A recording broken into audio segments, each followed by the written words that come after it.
Bismillah, Assalamualaikum warahmatullahi wabarakatuh. Apa kabar teman-teman semua? Semoga sehat selalu dan senantiasa dalam lindungan Allah Azza wa Jalla. Masih terkait pembahasan ruh gentayangan teman-teman. Nah, di video kali ini adalah merupakan video yang bisa memotivasi Anda yang takut dengan istilah ruh gentayangan. Yang teman-teman misalkan masih terpikir bahwa ruh gentayangan itu sangat menakutkan. Padahal Islam sudah menjelaskan berdasarkan dalil dari Al-Quran dan hadis bahwa tidak ada yang namanya ruh gentayangan. Setiap manusia yang dicabut nyawanya oleh Allah Subhanahu wa Ta'ala, ketika dicabut nyawanya, ketika lepas dari jasadnya, maka tempatnya bukan di dunia lagi, teman-teman.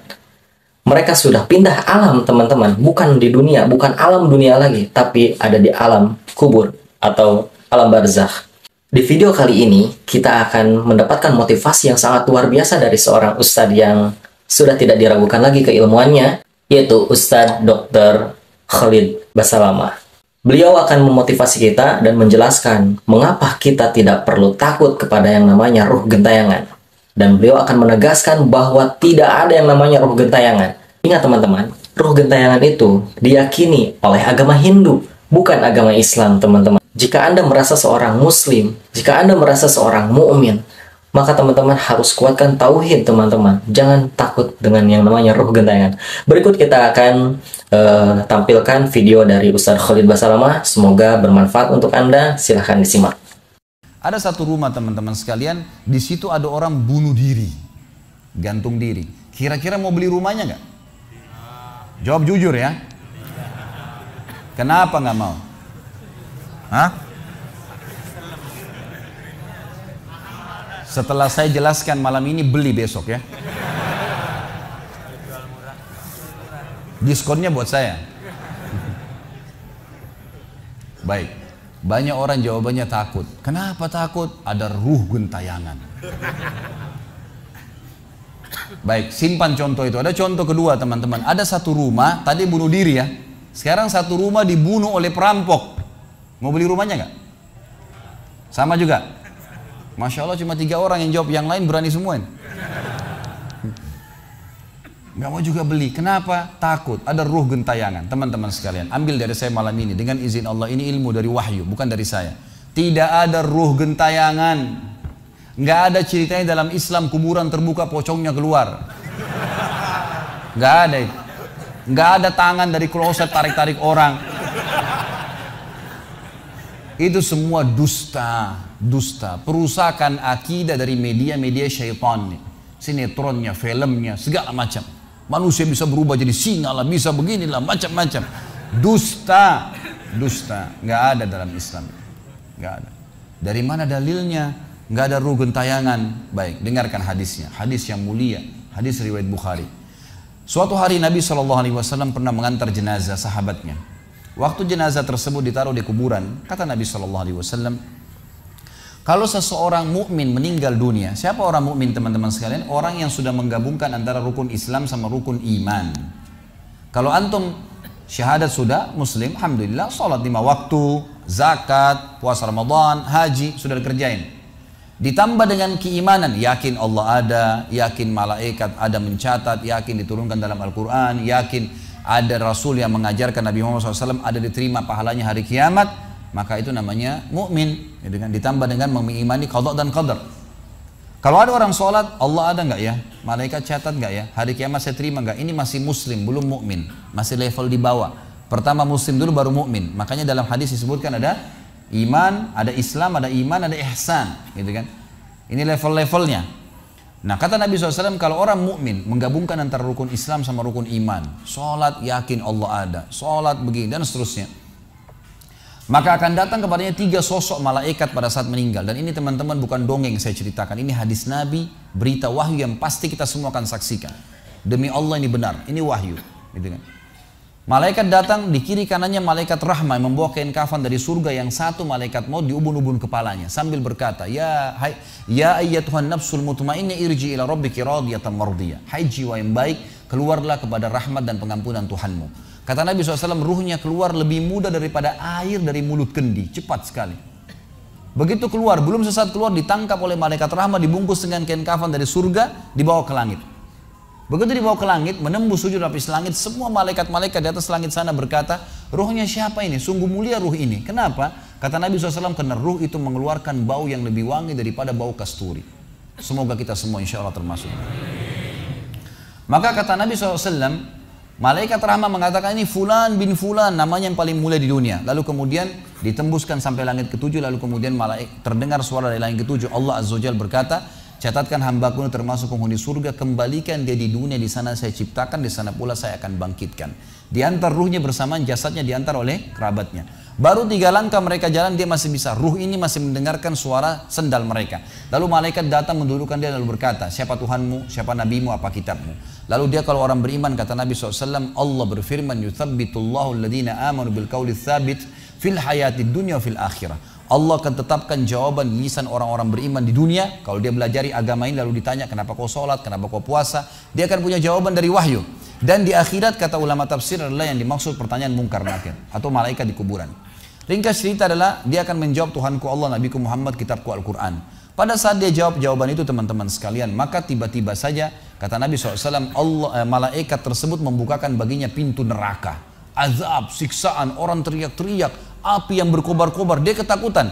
Kata malaikat, lihat dari apa Allah selamatkan dirimu. Karena kau beriman, kau nggak jadi masuk sini, ditutup. Supaya dia tahu nih, kalau dia berbuat salah akan masuk situ, ditutup. Dibuka pintu surga, dayang-dayang, permadani, istana yang luas, luar biasa. Dia gembira. Lalu kata malaikat, kau akan masuk di sini. Maka si mayit tersebut pun berdoa mengatakan, ya Allah cepatkan waktu, karena aku ingin masuk ke dalam surgaku. Lalu datang di sebelahnya orang yang tampangnya gagah, badannya bersih, wangi, saking sempurnanya kata jenazah ini, ruh ini berkata, siapa kamu ini? Sungguh sempurna ciptaan Allah pada dirimu. Maka dia berkata, diam dulu. Maka dia berkata, gitu kan? Dia berkata, saya amal soleh akan menemani kau sampai hari kiamat. Insya Allah setelah riwayat ini kita sholat. Saya amal soleh akan menemani kau sampai hari kiamat. Maka kata Nabi SAW terdengar suara, ya Allahu alam di sini disebutkan Allah atau malaikatnya, tapi yang jelas menyampaikan dari Allah Subhanahu Wa Taala, lapangkan kuburan hambaku ini seluas pandangan matanya dan bukakanlah pintu surga baginya setiap pagi dan petang dia melihat. Maka jadilah kuburannya taman dari taman surga sampai hari kebangkitan. Baik. Sebaliknya kata Nabi SAW, kalau orang fasik, siapa tadi fasik? Muslim yang masih berbuat maksiat. Teman-teman hati-hati. Jangan kena mengandalkan sudah syahadat kemudian bebas berbuat dosa. Hati-hati. Fasik dan orang kafir proses matinya sama. Kata Nabi SAW, orang fasik dan orang kafir akan datang kepadanya 3 malaikat. 2 malaikat azab di kiri kanannya, 1 malaikat maut dibunuh-bunuh kepalanya yang berkata, hai jiwa yang busuk, keluar kepada kemurkaan Tuhanmu.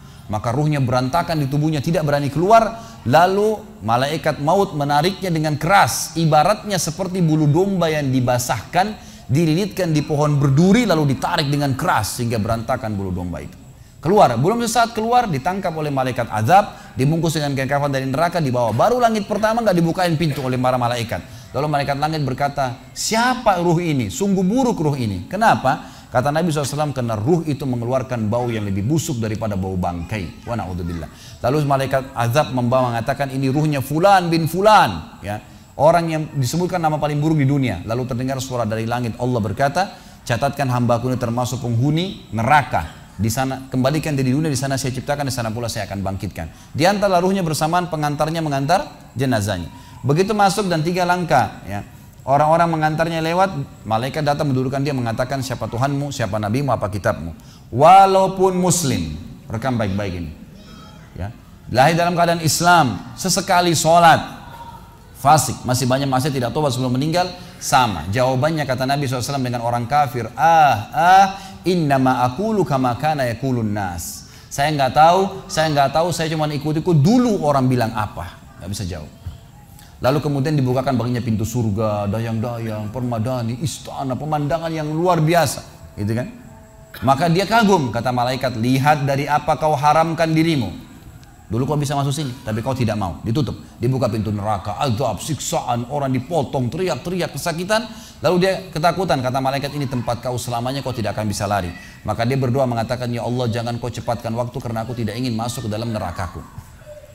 Lalu datang di sebelahnya orang yang buruk tampangnya, bau badannya nggak enak. Lalu saking buruknya kata jenazah ini, kata ruh ini, siapa kamu ini, pergi dari saya, sungguh buruk ciptaan Allah pada dirimu. Maka dia mengatakan, tidak, saya amal burukmu yang akan menemani kau sampai hari kiamat. Lalu dalam penutupan hadis Bukhari ada dua riwayat. Yang pertama, Allah Azza wa Jal ya, mengirim kepadanya malaikat yang tidak punya penglihatan dan pendengaran. Allahu alam bagaimana nih, yang membawa sebuah besi, yang kalau besi itu seluruh jin dan manusia bersatu mau membalik saja mereka tidak mampu. Bayangkan seluruh jin miliaran, seluruh manusia miliaran, balik saja mereka tidak mampu. Ini saking kuatnya malaikat tersebut. Maka menghantamkan ke tubuh orang ini, hancur, diutuhkan kembali lagi. Begitu terus sampai hari kiamat.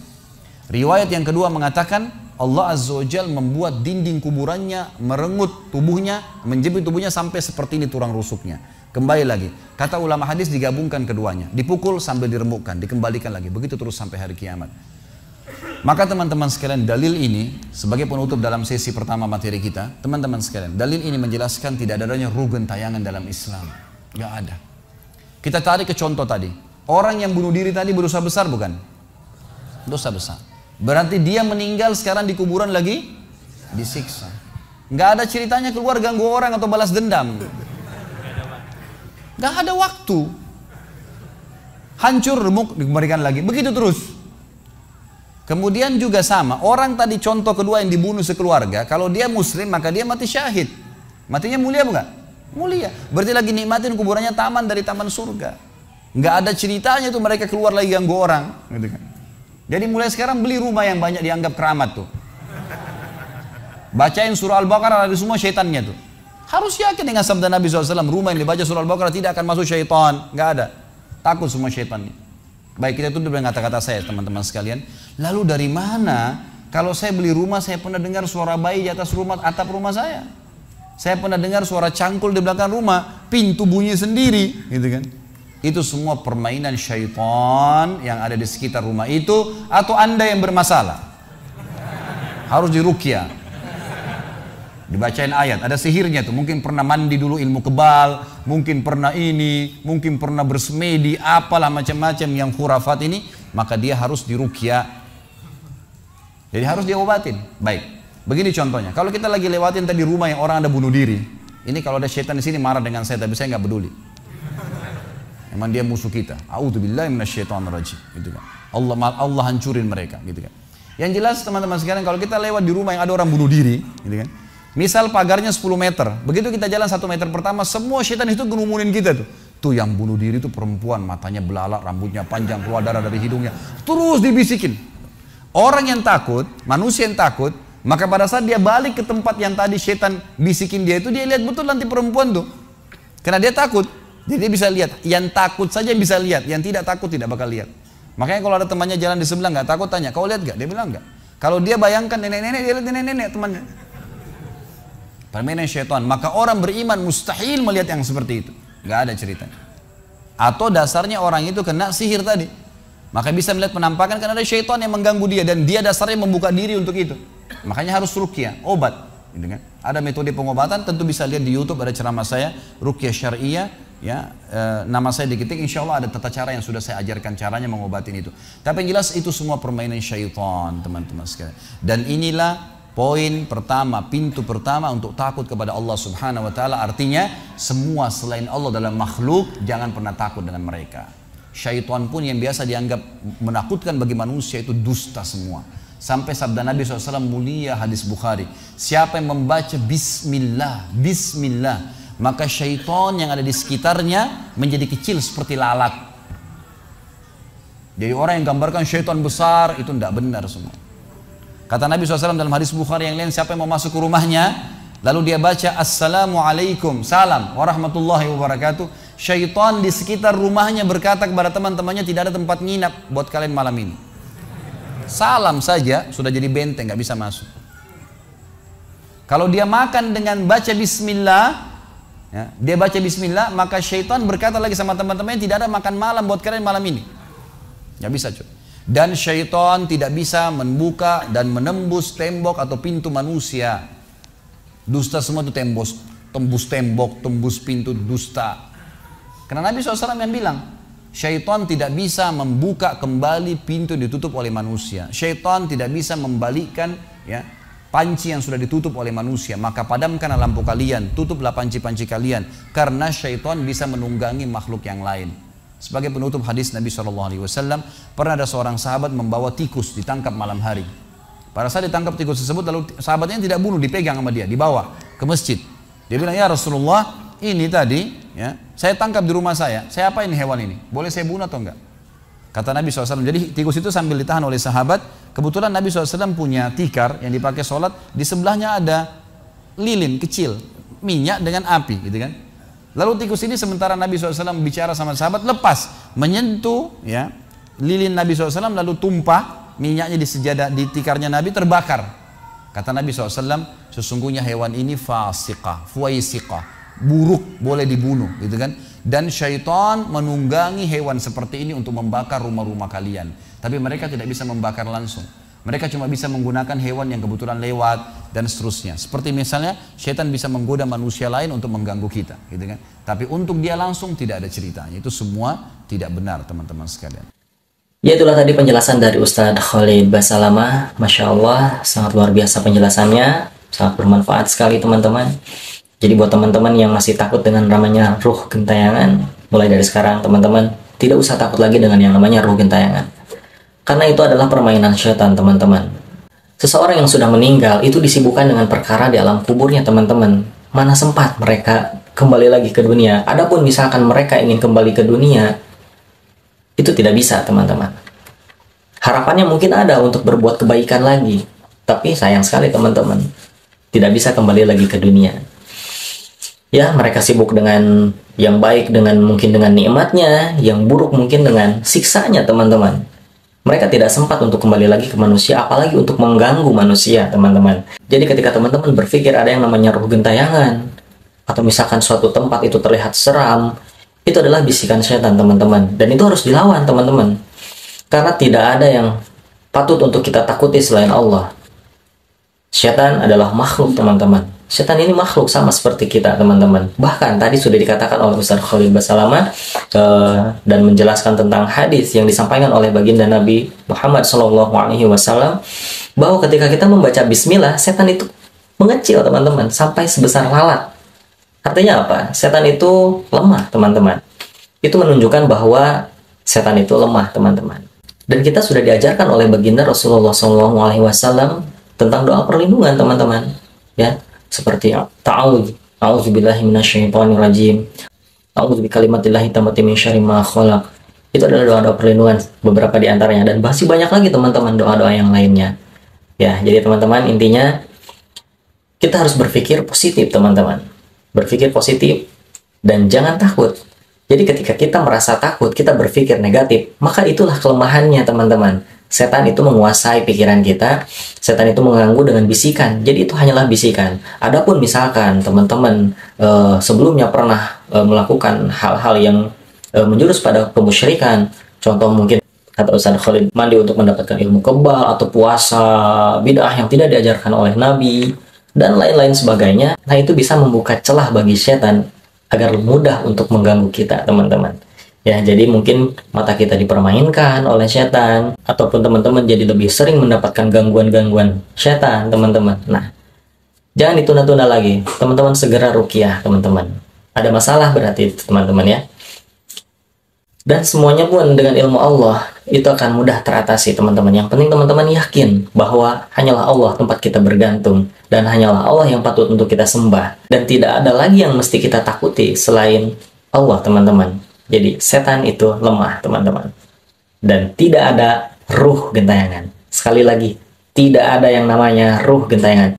Dan jika teman-teman memang muslim, dan jika teman-teman beriman kepada Allah, maka jangan percaya lagi yang namanya ruh gentayangan. Itu saja mungkin yang dapat saya sampaikan. Terima kasih teman-teman sudah menonton video kali ini. Dan jika teman-teman suka dengan video kali ini, silahkan teman-teman tekan tombol like. Bagi yang belum subscribe, jangan lupa untuk subscribe terlebih dahulu. Terima kasih. Wassalamualaikum warahmatullahi wabarakatuh.